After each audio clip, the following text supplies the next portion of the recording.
We have a new middleweight champion, and he comes from South Africa. Hello, everybody, and welcome to Against the Fence. Where, of course, this is the place to be if you're obsessed and passionate about the UFC. What a weekend we've just had. We kicked off our first pay-per-view event of 2024.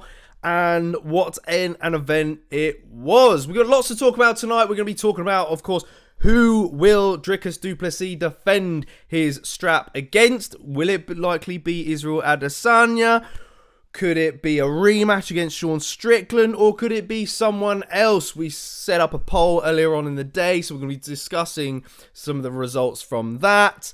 And getting some of your opinions in the chats as well regarding to that. We'll talk about a bit of a look ahead towards the Raquel Pennington versus Juliana Pena fight, because that's pretty much next on the bill at women's bantamweight.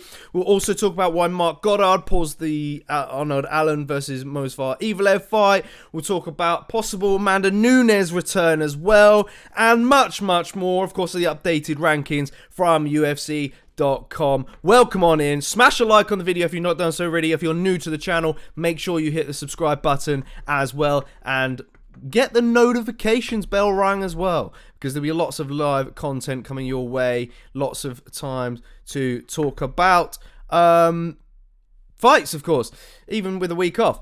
Wales, New Jersey's in the house. Salute JK. What's happening, Wales? How was your trip to Wales? Well, I heard that you went across over to this side of the pond. Yeah, intrigued to know how you found it, buddy. So let's catch up on that. Sizing the chats as well. Locked in and let's go, he says. And of course, Breezy Kins is... Breezy Kins. I've got a habit of calling him Breezy Kins for some reason. He's in the chats to give his love and support as well. So smash a like on the video, guys. Notable mentions then from the prelims, should we go through. Gillian Robertson's beatdown of Poliana Viana was pretty good. I didn't really see that fight, but I managed to see the finish.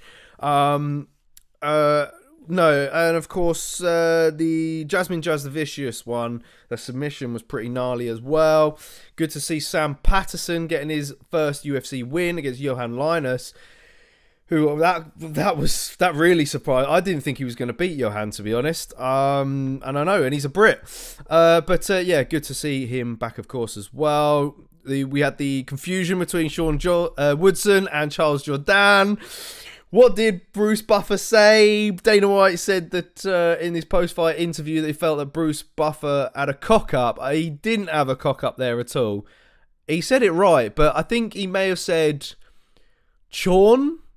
Maybe Chorn Woodson. Kind of sounded a little bit Chorn. That's why perhaps most of us thought that he announced Charles Jourdain as the winner in that one. But yeah, when you play it back, you're like, no, he definitely said Sean Woodson. But... yeah, that was a bit of an odd one, of course. Didn't really catch most of the prelims, but the main card was where it was at, really, for the watch along, of course. Breezy Kins, what is it? Is this? I mean, I don't know. I don't know. I honestly don't know where that's come from. Wales says, was good, thanks, mate. Missed the fights, unfortunately. Saw the highlights from the main event. See, well, when you're on this side of the pond, mate, and it's at 3 a.m. It's a little bit of a chore, isn't it? So I'm hoping that you kind of... did you even attempt it? Did you even attempt to get up? Because now you know our pain every single weekend for a UFC event. But we've adjusted to it now. We're accustomed to it. We try and get by. All right. Let's talk about then the main card. Let's kick off things and let's talk about some future matchups for the guys that fought. Let's head on then and go through the first fight of the night, which of course was Movsar Evloev, still undefeated, 18-0, defeating Arnold Allen. He just kind of came into his own in that round 2. Arnold Allen was kind of getting the better of him during the exchanges in round 1.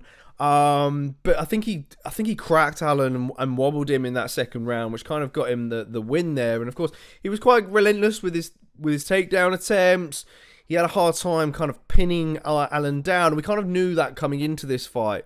We knew that Alan was going to be really strong and kind of be good at creating scrambles. He even threatened the submission attempts as well. You know, Alan, I think, had him a few times. But Mosfar, again, was able to just scramble out of these attempts, like he showed in that previous fight against Diogo Lopez. And what's kind of funny, really, with Mosfar is, you know, he is kind of a bit under the radar. It has been a dark horse in this featherweight division. And I guess that maybe is because he is winning fights by decision. He is finding himself in a bit of bother and trouble during these fights as well. But look, he sticks through and he plows through. And that's what's pretty impressive. So I'm excited to see where he's going to end up next. I think he's surely next in line for the title, isn't he? If we head on into the rankings there, that's what's updated. So Mosfar moving in at number 5 now. 18 fight win streak, man. He's undeniable. He's next in line, surely, right? I think it's either two options for him. I think he either sticks out. I think the UFC, if he's healthy, I don't know if he was too bunged up after that Alan fight. It was a bit of a war, so we'll have to see. Because he could have a quick turnaround if he's healthy and maybe be a backup for the Volkanovski-Topuria fight. Now, let's touch wood, guys. Let's touch every single wooden surface in your room right now whilst you're listening to me, and let's hope that this fight between Volkanovski and Topuria does not fall through, because we don't want that. We don't want that at all. Because I think it would work in Volk's favour if he was to pull out, to be honest. I really believe that. But I think that Mosfar can give both guys some trouble. But if that's not going to be the case and Mosfar is injured and we might have to wait till to see his return later on in the year, I think he could be next in line, perhaps, for the winner of Yair Rodriguez versus Brian Ortega, which I think that fight is happening. It's on the isn't it on the Mexico card that's headlined via Brandon Moreno and Brandon Royval now, isn't it? That is going to be in February 24th. So end of February 24th. It's the co-main event on that one. So yeah, surely if you're either of those guys, you're going to be praying that Ilya beats Volk. Because if Ilya beats Volk, then surely if you're either of those guys, you're going to be licking your lips and thinking, hang on, I could potentially get back in there now. If Volk beats Ilya, then Mosfar is the guy, the next guy in line for Volk. And of course, Volk's in a sticky situation. He's had to crack at the lightweight title, so he's not going to be necessarily moving up anytime soon. But on the other hand, like we said in the champion predictions videos, if you haven't checked those out, you should make sure you should check that out after this stream. Especially for that division, we said that if Volkanovski was to lose against Topuria, then maybe perhaps he gets an immediate rematch because he is a bit of a legend in the division at the moment. He's kind of proven himself. So I think that kind of makes a bit of sense there. So, that's why Mosfar might have to be forced to fight the winner of either of those two. Breezy says, little sus. Wales says, Sai, what's up, bro? Wales says, yeah, I have the utmost respect for you lads staying up to watch it. So look, he knows the struggles we've got over here. He knows the struggles. Smash a like on the video, guys, if you've not done so already. Moving on then to Arnold Allen. Bit of a sticky situation now. He's on 2 losses in a row. Was Mark Goddard at fault for Allen losing? That's kind of a bit of a question here tonight, or been on everyone's minds since this past weekend, and I don't think he was at fault. I kind of rate Mark Goddard quite highly as a referee. I kind of want to bring his back. I know he's very knowledgeable. I've heard him talk about officiating in the past with Dan Hardy on his podcast, but here's why he did the right thing here. Because first of all, when Mosfar had his hands down, the weight-bearing rule did not apply. Now, that is a new unified rule. It's been quite recent, right? But that rule is not in play in the state of Ontario, unfortunately. Now, I'm going to read you a bit of a quote from Mark Raimondi from ESPN. He's a reporter. He says in a tweet, if any part of the body other than the soles of the feet are on the mat, a blow to the head from a kick or knee is illegal. One of those knees were illegal under that version. So that's why Marc Goddard stepped in. And not only that, the anytime replay wasn't allowed. So kind of Marc Goddard had to work with what he had and apply common sense to that situation. So unfortunately, it's a little bit of annoying really, because it reminds me of the VAR rule almost in football when it comes to the two different technologies. When you go to the Champions League, slightly different technology that you see on the screens when the lines are in place compared to what you normally see in the Premier League. We should have the same technology in both competitions. It's the same with the rules in the US with MMA and the rules in the state of Ontario. Now, it's only kind of slight differences here that we're talking about, but they should really be the same across the board. And I guess as fans, we should really campaign for that, and so should fighters as well. And I'm sure the UFC will. I think they should. So, our buddy on the channel, Taylor, he's from Canada as well. He was at the event of the weekend. I'm sure he's got a lot to say about Canadian MMA at the moment, and he's very in tune with the political side of things. We can't kind of get an earful for it quite often. So I says, how much would that change the game though? It changes the game quite a bit, because it almost prevents fighters from just playing with that rule a little bit. It's people that they will dangle their fingers on the mat just to kind of like prevent the knee from being thrown. So it should be unified across all states really. We shouldn't have fighters trying to play for it. It didn't work well for football. Well, yeah, no, of course. So, that's to kind of clear those things up. If perhaps you caught the fights and you were wondering, and you're shouting at your screens about Marc Goddard stopping the fight when he did. My next move for Arnold Allen, I've got one option for him, which I think we spoke about on the watch along briefly.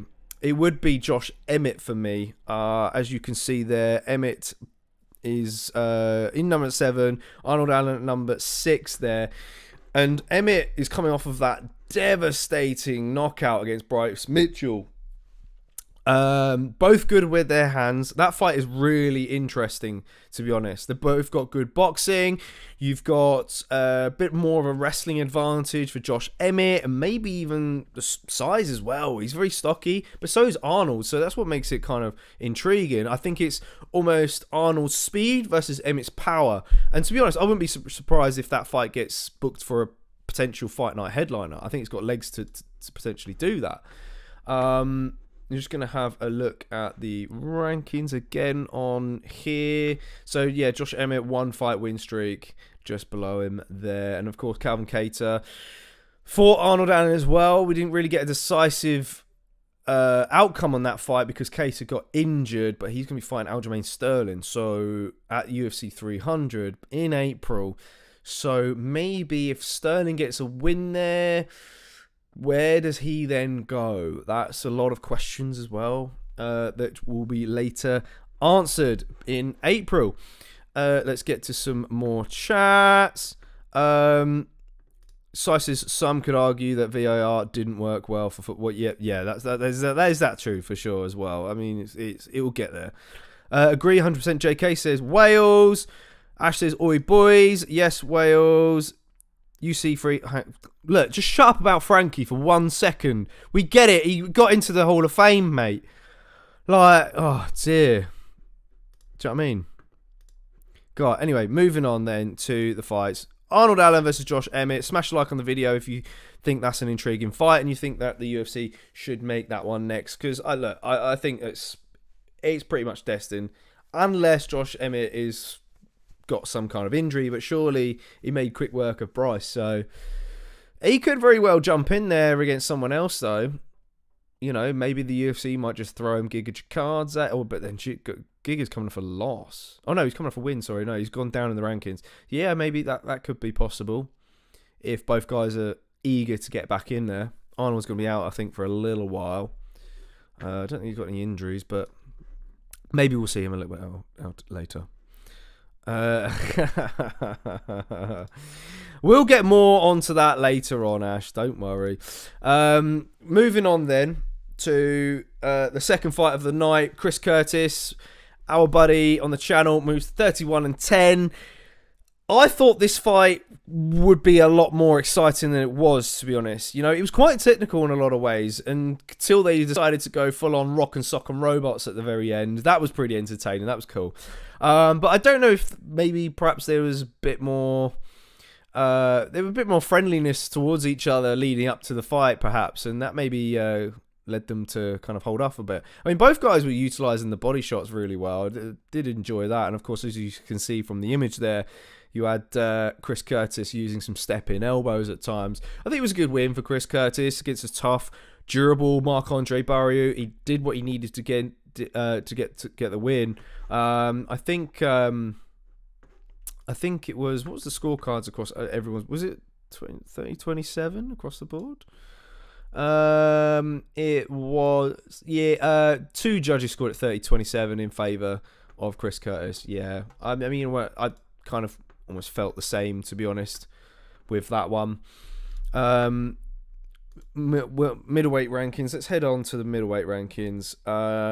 Obviously, the big title fight is the only really real adjustment. Well, actually, no. Chris Curtis has gone up one spot above Anthony Hernandez, who he was booked to fight, which, funnily enough, leads on to the matchup for Chris Curtis. Question is do they decide to rebook that fight should Anthony Hernandez get past Roman Kopylov? The Roman Kopylov fight, I think, is really intriguing. I'm really excited for this. Both guys are absolute killers. I think Anthony Hernandez is known for his nasty submissions, and Kopylov, he's got a devastating kicking power. Like, we saw that in his last fight, I think, where he just head kicked the dude into the next dimension. Looking at this, both guys on a 4-fight win streak. That was against no, I'm thinking of the one before that. Claudio Ribeiro was the head kick, and then the one 4 months ago, the liver shot, which finished Josh Fremd. So Roman Kopylov is someone to kind of watch out for, but then I think so is Anthony Hernandez. Now, who was Anthony Hernandez scheduled to fight prior to this? It was Ikram Askarov. See, I think, to be honest, the Kopylov fight, I think, is a little bit more neck and neck. I think stylistically, it's a little bit more entertaining. Ikram, he's a bully. He's an absolute nightmare, capable of knocking anybody out as well.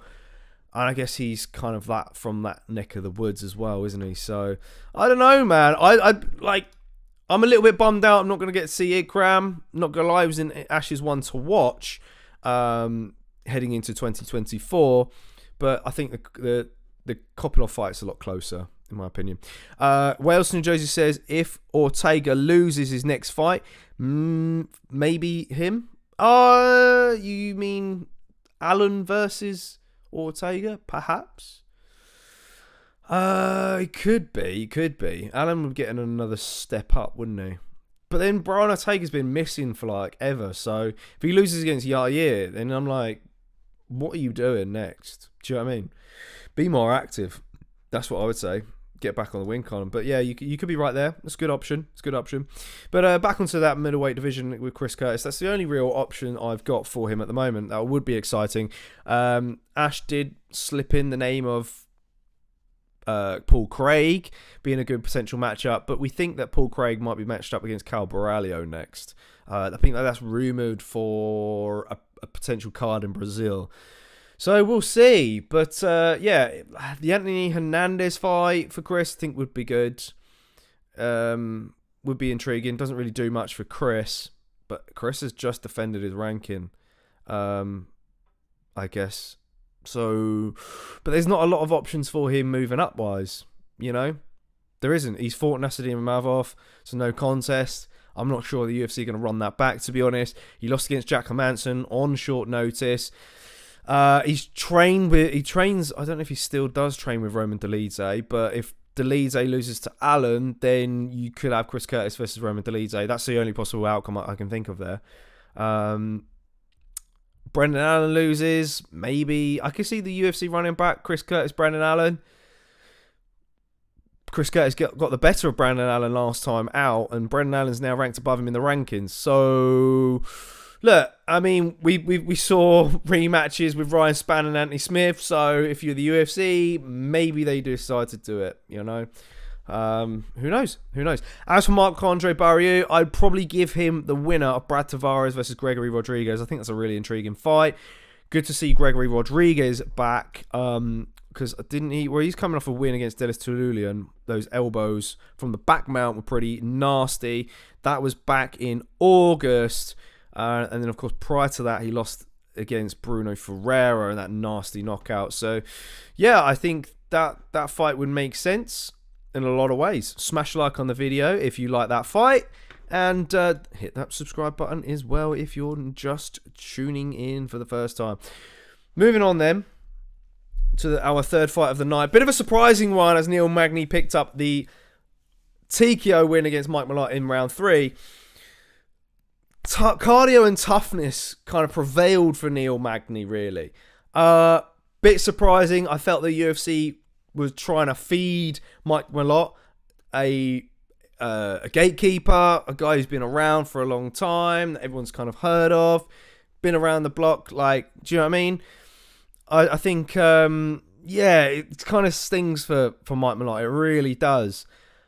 Magny just did what he did, you know. He took a beat in those first 2 rounds, man. But, look, was able to reverse the position, get on mount. Mike Malott was tired. Magny took advantage of it with the ground and pound on the elbows. So, what's next for Magny, though? 2 options for him. If we look into the rankings then, as we can see, he moves up 1 spot ahead of Kevin Holland. So, could be Jack Della Maddalena if he was to lose against Gilbert Burns, perhaps. It would be another young lion in the game for Neil Magny, though, wouldn't it? But that's kind of the likelihood, the likely option. Or you could go with Kevin Holland if he loses to Michael Venom Page. So another guy who's very well experienced, been in the game in the UFC for quite some time. Stylistically, it's a great fight. Both match up very well against each other on paper. Both got incredibly long limbs as well. It'd probably be a fun one. So, yeah, I think that would be a better option. But, I mean, if MVP loses, though, would suck for the UFC a little bit, because I reckon they had to pull out the stops to sign MVP. And for that to backfire would be very bad. So, look, maybe MVP could very well get Neil Magny. You know, it's a bit of a step down. Welcome on in, Dewey Makachev. Welcome in, brother. Welcome to the channel for the very first time. If you're just joining us, hit that like button, hit the subscribe button if you've not done so already. He says Magny versus Luque if Vicente takes the L to Brady. Now, it's a very good shout. I don't think both guys have fought before. I don't know. I mean, look, Magny's been around the game for a long, long time. He's fought the likes of Jeff Neal, Max Griffin, Shavkat, Daniel Rodriguez. Like, he's like fought one person in the rankings and one person out of the rankings. One person in the rankings, then out of the rankings. Like, pretty much, like, it's literally gone like that. It's just madness. Just seems to beat the guys who are trying to make that step up, really. I'm not sure if Shavkat was ranked at the time, mind you. Interesting. But yeah, no, I think that's a good shout, because that fight, actually, looking at it now, was meant to have been scheduled back in 2019, but unfortunately, Magny flagged by USADA at the time. So, wow, okay. So that's some time ago. But yeah, I like that pick. That kind of went down the radar for me.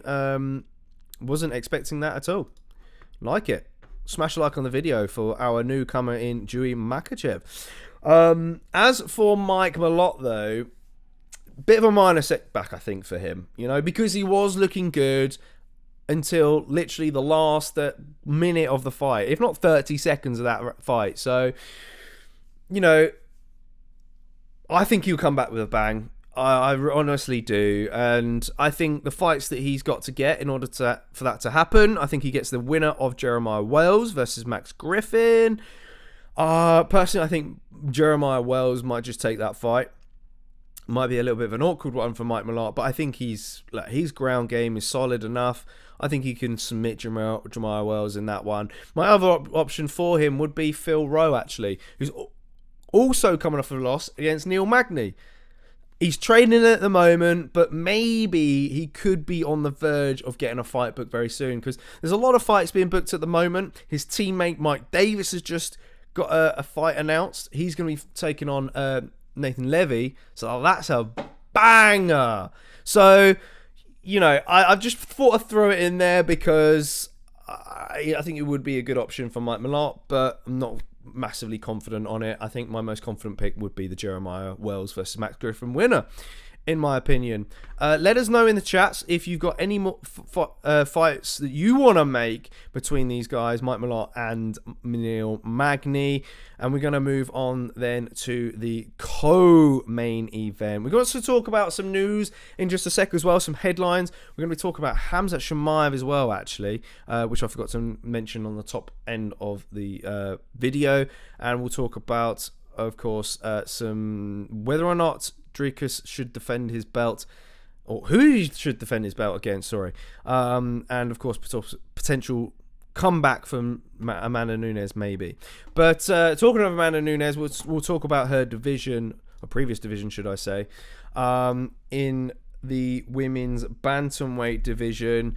Juliana Pena picking up the win against Mayra Bueno Silva. I think a lot of people weren't impressed by this fight. Quite slow paced, not as much action as what we were hoped for. But as for Raquel then, 16-8 now. She had a lot of success on the feet, showed that she wasn't afraid to grapple with Bueno Silva down at the ground. She kind of stayed active with her strikes down there. Didn't really leave too many openings. Now I think Mayra Bueno Silva, cardio let her down a little bit there, and she did kind of enough to win the first round, and then it kind of fell off from there. She had multiple ninja choke attempts when they were clinched up, but Raquel Pennington's just far too tough and durable. She did what she needed to do to prevent Mayra Bueno Silva from really cinching that on. I think the next option for Raquel to defend her belt is pretty obvious. It's going to be Juliana Pena. It was the fight that they apparently wanted to originally make for this past weekend. There's a story between the two as well that dates back 10 years ago on The Ultimate Fighter. And not only that, Juliana Pena seems to be very good at playing the villain at the moment. So I think that's going to be a much more fun one than the Mayra Bueno Silva fight. Who do I think that's going to take that one? I think, look, I'm not really a massive Raquel Pennington fan. If you watch the watch along at the moment, like this past weekend, and you got the energy from me from that, she just doesn't really do it for me as a fighter. But I can actually see her getting past Juliana Pena, to be honest. Now, Pena's pretty crafty on the ground. She's quite slick in her transitions, getting to the back. Of course, we saw that against Amanda Nunes. But I think Rocky's tough enough to kind of really wait it out and get past it. Has Raquel been submitted before? Once. Who was that against? It was... I think it was... no, Amanda Nunes... won by ground and pound. It was rear naked choke against Kat Zingano back in 2012 in Invicta. So there you go. That's only once. Since then, she's been in a lot of decision fights. She's won 11 by decision and lost 6 by decision. So look, the odds on that is going to be very slim when this fight gets paired up. But yeah, I can see Rocky getting through it. Juliana, I wasn't really. I don't think we were all impressed by her performance against Amanda Nunes. She's had some time out. I don't know if she's been injured or anything, but I think it's been long enough for us to forget that performance, to be honest with you. So probably a good shout for her to be injured. Ashley's good shout, sir. Let's go Rocky. Boom. I think that's well, we'll see. Maybe that might get slated for May, maybe June time, perhaps. Yeah, I could probably see it then. As for Myra Silva, then got one option for her. Let's go into the rankings, actually. I've got to do that. To address the rankings, then, let's see. So you can see a lot of movement up. Macy Chasson's actually now booked to fight Pani Kianzad, actually. That's hot off the press today. Yeah, as for Myra Silva, I think the only option really for her is Ketlen Vieira in at number 3 there. You know, who's on a 1-fight win streak after beating Pani Kianzad. That was in London in July. It was a decision win. I think Ketlen Vieira can cause Myra Silva a lot of problems. She's not like the most fastest of girls. I think Myra Silva beats her on speed and that, but she can kind of crack, man. And she's got some good judo too. So maybe... We saw that Brenna Silva likes to clinch up a lot, use a Muay Thai, land knees to the body, elbows on the break, that sort of thing. She wants to do that against Ketlen Vieira. I think that might be a bit of a problem. I think she might go for a ride, and Ketlen Vieira might be able to land on top and really put some ground and pound and some damage on her. So I would edge Ketlen Vieira in that. I've said that she's quite a dark horse in this division, really. She did kind of fall short, though, before that Kianzad fight, which was... quite unfortunate against Raquel Pennington. Split decision, close one though. So yeah, she's going to be hunting for that revenge, no doubt, and a win there against Myra Silva could very well put her in a rematch. I just with this division, I honestly think it's got really bad since Amanda Nunes left on top, because Amanda Nunes kind of beat everyone in it and then left. Whereas we've not really seen that much in the past, you know. Yes, Khabib finished up on top, GSP finished up on top, but there were contenders coming through, you know. It was a perfect time. We had Charles Oliveira, who was just breaking through, you know, and he won the title off, the vacant title off of Michael Chandler, and then went on to kind of make the division exciting. GSP left it after the Hendricks fight. Then Hendricks fought Robbie Lawler, and Robbie Lawler and GSP were never paired up before. So, you know, it's just, yeah, it's very hard. I know that Amanda Nunes never fought the likes of Ketlen Vieira, but Ketlen Vieira's not really like been someone that's constantly finishing girls and making a standpoint on fights, really. You know, the fact that she fell against Pennington, you know, maybe if she won that fight, she was next there in line after beating Holly Holm and Miesha Tate, 2 former champions, then maybe the UFC could have pulled Amanda Nunes' arm behind her back and gave her Ketlen Vieira instead. So, you know, but look, that's when you look at that, the last few fights for Ketlen, that's 1, 2, 3, 4, 5, 6 decision outcomes in a row. 2 of those were losses. So, you know, it is what it is. It's really dried up. I honestly, I said this before, I think, and people slated women's flyweight a lot. I think women's bantamweight's a lot worse now. I do. I think women's flyweight is well up there. More so. Moving on then. Yeah, that was basically the co-main event. That's all I've got for that. Heading on back to the main event. Number 5. The one we were all waiting for. Very nervy one, of course, heading into this fight. But Dricus du Plessis got his hand raised at the end. Some were unhappy about the decision. Some felt that Strickland should have got the nod. But Dricus won rounds 2, 3, and 4 in 2 of the judges' eyes. He secured takedowns, but didn't really do much with them. Sean was able to kind of get back to his feet in quite quick succession. But the takeaways from this for Dricus du Plessis is he kind of silenced the critics in this. You know, no one will be questioning his cardio from here on out. He's capable of going across the 5 rounds. He did it against Strickland, who, of course, doesn't slow down. He keeps coming forward as well. So that's what it is. You know, it is what it is. As for Strickland, though, Dana felt that he won the fight. I think it's one of those that you really do need to watch back, because apparently round 2, I think it was round 2, was the closest round to call in the fight. It could have gone either way. But earlier on, then we'll talk about what's next for Dricus in the middleweight division. I done a poll earlier on our YouTube channel. Let's review the poll, but let's get into some chats quick. Breezy says Holly Holm being top 5, unfortunately says it all. Yeah, that's true. Talk about that division. When was the last time a belt was won on a split decision? Got to be a rematch for me. Says Wales. Ooh, so Wales thinks it should be a rematch. Yeah, I can see your point there. Okay, let's head on then to the rankings then. Ooh, excuse-moi. Back in the middleweight division, Strickland down in number 1. Izzy moves down another spot to number 2. So Izzy slowly moving down. But if I was to pop this up for you... Oh, no, wrong one. Wrong one again. That's the one I want. Oof. Okay, so let me switch onto this tab then. Because this is where the poll is. Bosh. So I asked you guys earlier what is next for Dricus du Plessis. And 40% of you have actually gone for a Strickland rematch in this. Now, I'm kind of a little bit in favour of this. I kind of would like to see it again. However, I do think for hype-wise,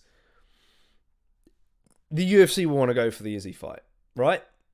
On the other hand, I don't think that Izzy really deserves it, really. But Izzy's only going to get the opportunity because he's a household name and he's going to sell the fight anyway. So, when you look at his resume coming on his last few fights, let's have a look. What is he won in his last? He's 3 in his last 5, which isn't too bad. But then, of course, he's lost the belt against Sean, lost the belt against Pereira, but then did win it back afterwards. So, how many opportunities are you going to give Izzy to get the belt back? How many is too many? That's the question, guys. Do you think he should get another crack? I'm not so sure. Let me just clear that again. So let's get your opinions on it. What do you think? Breezy says agreed. I think they run it again, especially after Dana even saying he thought Sean won. Yeah, so maybe Dana's got some influence there, but Izzy has been quite vocal on social media. He did post a picture of him going for a run. We know that Izzy has kind of been trying to heal from an injury as of late. And of course said he wanted to take hiatus and a bit of a break from fighting anyways, which I think is very well deserved. I think it's probably a good idea from him. He was been very active the last few years, fighting twice a year, twice in 2023, 3 times in 2022, twice in 2021. So yeah, 2022 was a bit of a killer. Robert Whittaker, Jared Cannonier, and Alex Pereira. So. Yeah, I think it was a smart move from him, and hopefully he can come back to his best against whoever they do pair him up with. Ash says it was close. That blood in the eye from the headbutt made all the difference. Yeah, we'll get into that in a sec because we've got some words from Sean Strickland, some bit of a post-fight words that he kind of posted on social media. Oops, sugar, what have I done? There we go. I've got tabs flying all over the place. Wales says Izzy versus du Plessis is a seller though. The amount of SIHIT would be said at the press conference. Yeah, I mean, look, Izzy's pretty game for this. I think this definitely gets Izzy off the couch against du Plessis. And I think, we could very well see a possible MMA triangle here. I honestly think Izzy beats DDP. I think he can finish DDP. So you got Izzy beating DDP beating Strickland, Strickland beating Israel, and I think that's just it. That's my take on it. So if you're not gonna give Sean Strickland a rematch, then what do you do for him? Personally, I would like to see him fight the winner of Robert Whittaker versus Paulo Costa, or he might just step in for either of them if he isn't too banged up. Now, I think that fight is scheduled to happen pretty soon, isn't it? When is that fight? That's it's not UFC 3. It's UFC 298. So it is next month. Anything can happen, but both guys are pretty known for pulling out, especially Paulo Costa. So I wouldn't be surprised. Maybe the UFC will want to get Strickland back in there. Strickland will probably want to get back in there, but he's going to depend on whether or not he's 100% or not. But we'll see. Yes, Stoney, long time no see, buddy. Good to see you back in there. Hit that like button, buddy. He says, yeah, Izzy should fight a contender. But then if you were to give somebody Izzy, right? If you want to do the rematch with Strickland and DDP, then who would you give Israel Adesanya? Do you give him Khamzat Chimaev? Now, Khamzat Chimaev has been hinting at a potential return at UFC 300. Ash has been pretty confident that they were going to do Izzy versus DDP at UFC 300, and they've been waiting for the outcome of the fight. However, I think the UFC have been waiting for that, but if Dricus is injured, hurt, and going to be out for some time past April, then I think the UFC will do Izzy versus Khamzat, interim title, UFC 300, and that's the fight to make. Because UFC 300, I think, might be lacking a little bit. It is a little bit lacking. We've not had a main event yet. The cards around it look a bit better. They were going to do the Saudi Arabia card, which I was saying that they were hoping that Khamzat would headline. That's now moved to the summer instead. But the question is, can the UFC get Khamzat a visa for UFC 300? I think it comes down to that. And does the UFC trust him? We're going to get into that in a sec because Khamzat is quite upset with Dana White at the moment. So we're going to get into some news in just a sec. What do you guys think? What do you think will happen? Ash says, yeah, Izzy versus DDP will happen. Wales says, give Izzy Khamzat. Dude is underranked. Yeah, perhaps. And look, I think perhaps Khamzat would be satisfied with that one. All right, cool. Top stuff, guys. You guys have been amazing, as always, in the chats. Now let's head on then to some headlines, some news. All right, okay. We'll just start on with this one then, because it's up. I was gonna leave this one till last. Frankie Edgar has been inducted into the Hall of Fame. Ash was getting emotional during the watch along. Should probably go back and catch that just to see how he kind of felt. Did you do a chapter for it as well, Ash, in the description of the watch along? I wouldn't be surprised if you did. But yeah, I'm not surprised. He's entered into the modern wing. Former lightweight champion, of course. 8 fight of the night bonuses, which is second in the UFC history. 7 hours, 57 minutes and 10 seconds total fight time.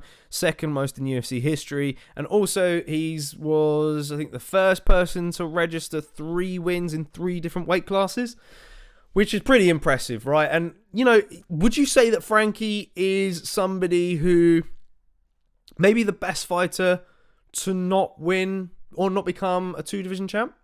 He's got to be up there.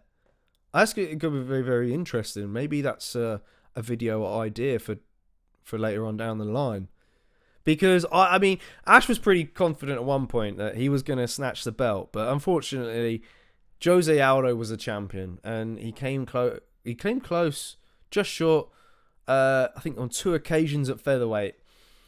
And, yeah, just a shame, isn't it? If Jose Aldo wasn't in the division, I wonder. Here we can, Ash doesn't shut up about this.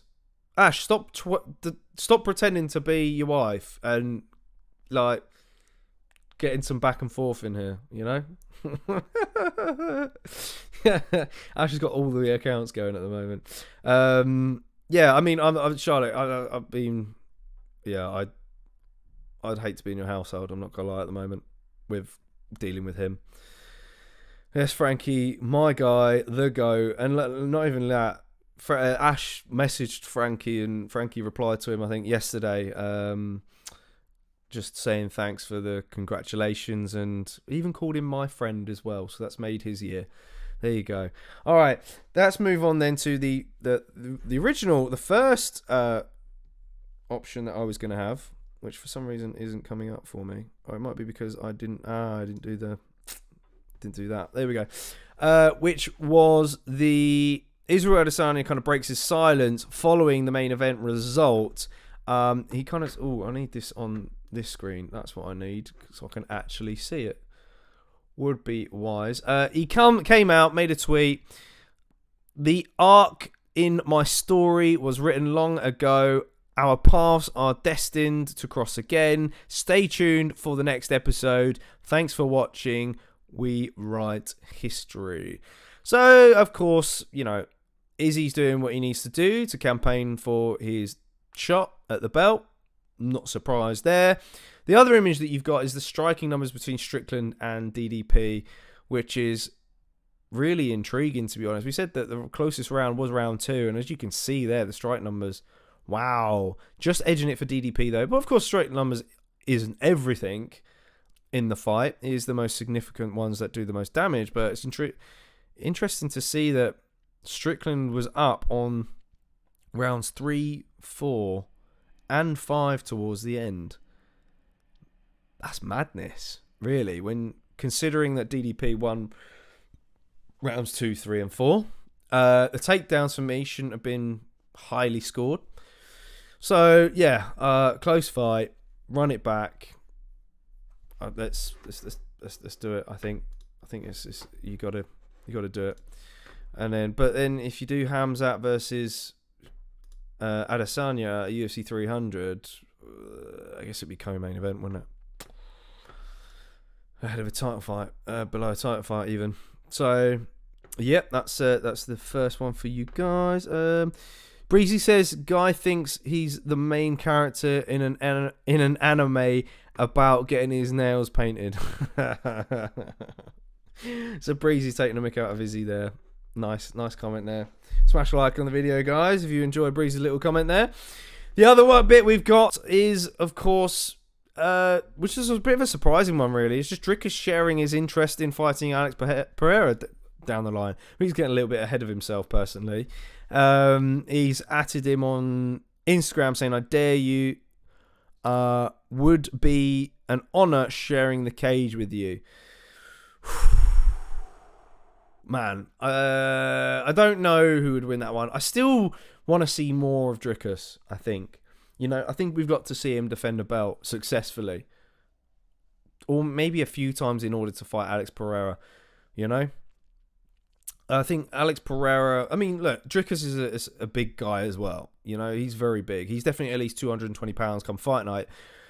But, the reason why Pereira moved up was because of just constant weight cutting. Was the cut for middleweight was just way too much for him. And look, he earned his shot at the end of the day. He didn't just walk straight in there to a title shot, having been the former middleweight champion. So, maybe we'll see it down the line. Who knows?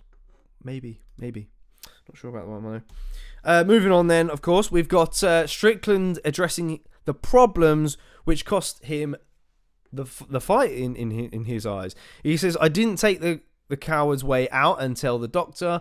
I couldn't see and got a no contest. The only reason why you took a round from me is because I couldn't see. I won that fight.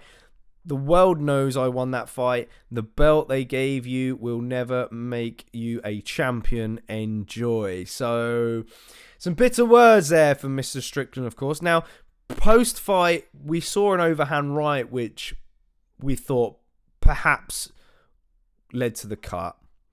But then later on social media, I saw there was a headbutt that became unnoticed, which caused it. And of course, Strickland's as game as they come. He's not going to back down because of a cut. He's going to plod on and plow through. And you did see it caused him problems in there. But look, I'm not going to cause excuses. And it's kind of a bit of a weird one. Strickland's almost contradicting himself. Because, yeah, you ploughed on through, but you got the loss. So, maybe a no contest and fight another day would have been a better outcome. I get he's not trying to be a coward and he wants to just go after it. But, I don't know. there is some strategies that there in a way that maybe you should have taken. But I mean, look, he's got a case for a rematch anyway, isn't he? So there it is. Let's move on to a big story, quite a bit of a big one, about Amanda Nunes, really, because in an interview, she was at the fights, of course. I thought she was going to put the belt around Juliana Pena. I'm surprised they didn't do that. The UFC, I think they definitely should have done. But the headline is, Amanda Nunes hints at potential comeback. She says, I still feel like a champion, so we will see. She says, I was nervous watching the title fight. On the UFC, this is what she said during the post-fight show. She said, I don't know why, but I was very nervous. It was mixed feelings. I was happy and sad. When I saw Rocky with the belt, I was okay. I wasn't upset or anything like that. I think I did the right decision, retiring, resting a little bit, taking care of the babies. Can't leave Nina with 2 babies by herself, so I've been enjoying it too. My whole life was fighting related, so I was not really able to enjoy my 20s. My 20s passed like that. I'm 35 now, and now I'm able to go back to Brazil, stay a little bit with my friends and family, enjoy and see what happens. The extended hiatus from fighting has allowed Nunes to focus something other than the constant grind of training camps and getting ready for title defenses. That being said, she knows she still has a lot left in the tank, and it's hard to deny those instincts when she's still a fighter at heart. And she also says, I'm still young, fresh. We never know what might happen. We have a lot of things to do. I've got to figure out a bunch of things at home still, what I'm going to do, and see what happens. So I think the door is open there for Amanda.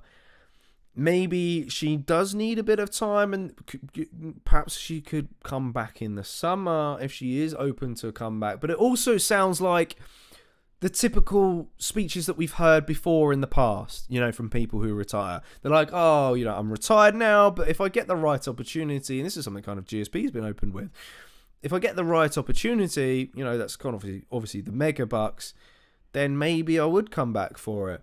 And I think that's what she's kind of implying here. Now, Chael Sonnen last week done a video about a potential UFC 300 match, which would surprise everybody, and that would be Amanda Nunes versus Kayla Harrison. Because Kayla Harrison's apparently not under contract. She's a free agent, again, I think. Even though I'm sure it wasn't too long ago she was a free agent. You've had the whole PFL Bellator merger.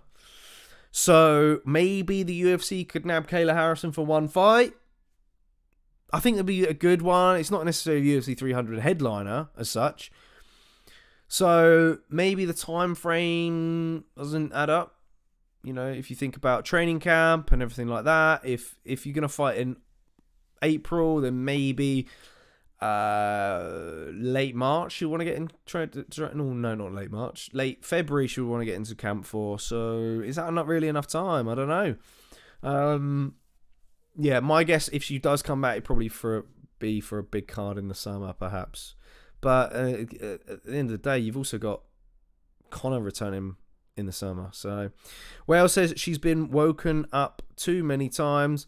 Wants to punch someone in the face again. Yeah, I mean, that's what fighters are really open about, aren't they, after retirement? They still get the itch. GSP is a prime example of that. He said that he still gets the itch even to this day, and has said, if the right call comes up, then maybe he could accept. And I think GSP's only really left the door open to a potential Khabib fight. That would have been the mega one, but Khabib's, I think, adamant he's just never going to turn up. So that's why GSP's never really returned. But he's always in shape, which is insane. He's constantly training still. He looks like the best shape he's ever been in. So, and he's learned a lot more since he last fought. So, yeah, maybe we'll see Amanda Nunes down the line. I'm not sure. Skeptical about it, but we'll see. We shall see. Let's move on then. I've got one more story. Khamzat Chimaev, who's very kind of, been vocal, I think, today. Something's popped up today about his frustrations with Dana White. The headline being, that's balls, man. And he's got frustrations with Dana about possibly not getting a title shot at UFC 300. So maybe there were some talks. Maybe Dana's kind of changed his mind a little bit. But Khamzat told ESPN, he says, who else is going to fight him? Israel is out. He said until 2027, but I don't think that's the case. All of these guys fought each other. It's only me who is undefeated and undisputed, so I don't know. They promised me after the Usman fight that I will for sure fight for the title, and I won that fight. I don't know what's going on. I heard Dana White said that. I don't think Khamzat is next for the title. That's the BS, man. So, look, I think in a way Dana doesn't really trust Khamzat because of how bad he is on the scales during weigh-ins. Otherwise, I think they would gladly make Khamzat a title fight at UFC 300. Because if the big fights do seem to fall short a little bit, and there's always people that drop out. We saw it at UFC 200. So I think the UFC are trying to be a little bit smarter, plan for the worst case scenarios a bit. So I think, like I said before, Adesanya versus Chimaev as an interim belt would make a lot of sense. But it depends on Dricus. It really does. So, because you can't do Chimaev versus Dricus. I know that we saw earlier on the poll that fairly few people picked Khamzat Chimaev to fight next. In fact, if I drop back to that scene for a second, because there was a comment actually from someone underneath which I forgot to share with you guys. Yeah, it was from Reese Wagner 8837. He says, I want Chimaev to beat Du Plessis senseless so we can get the rematch to see who fights for the title. So I don't know what rematch he's referring to there, but I think that's an interesting comment from him. So someone clearly wants Chimaev to get the shot. I just don't think it's there quite yet. Ash says he definitely needs another fight before a title fight. Yeah, and then that's it. And I thought he was going to get Jared Cannonier on the Saudi Arabia card. Just wasn't meant to be, because I thought that would have been his ticket to a title fight. I mean, they could still make it, but it depends on Israel. If Israel is going to turn up, then and Dricus isn't available, then you do Israel Khamzat. But yeah, I don't know. We'll see. Time will tell. I'm hoping we get some news very soon. MMA Anomaly is in the house. The boys, MMA Anomaly, where have you been, my man? We're nearly to the end of the show. Smash a like on the video, my man, and make sure you catch up on all of the fight predictions that we've made during the show, and of course some of the opinions that the guys have been sharing in the chats as well. Ash says that's a good. Wales says that's a good point. JK, thank you, sir. Thank you. So yeah, that's pretty much it. Let's head on back. Oh, there we go. That's a wrap. We've done it here first, and no watch along this weekend, guys. But make sure you've got the notifications bell rung on our channel, because there might be some more content coming your way. You just never know. And of course, the next event that we've got is Roman Dolidze versus Nasruddin Imavov next weekend. So that's a fun one. That's, I think, the usual fight night kind of time. It's 12 a.m. over here in the UK.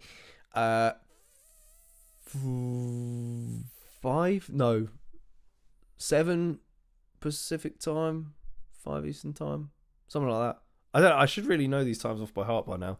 I'm really bad at it, but I'm sure you guys know the times. You guys know the time. But stay tuned, of course, to the social media channels that we've got. They're in the link in the description. Join the Fight League if you've not done so already. We've got a fancy Fight League that's happening, so use the code in the description with the link. And join our Discord if you're not in the Discord as well. MMA Anomaly says work meetings, of course. Gutting, yes, I've got you across the pond there, and you're still at work, buddy, but hope your day is going well. If I'm missing a live stream, it's work or sleep related. Okay, well, you're the man. You're the man. It's glad we can't sync up on times, isn't it? You know, I don't think you'd want to watch me again at 12 a.m. over here in the UK. So, Wales says Chimaev wrecks the whole division. He's a nutter, does whatever the F he wants. Great show, JK. Salute to ATF. Salute to you, brother Wales. Thanks for popping in the chats as always. You are one of the most loyal fans, of course, and it's always good to speak to you, my man. Thanks for stopping by. Smack the like on the video. Hit the notifications bell as always. Hit the subscribe button, and if you're new, peace out. I'm JK, and we'll see you very soon. Bye for now.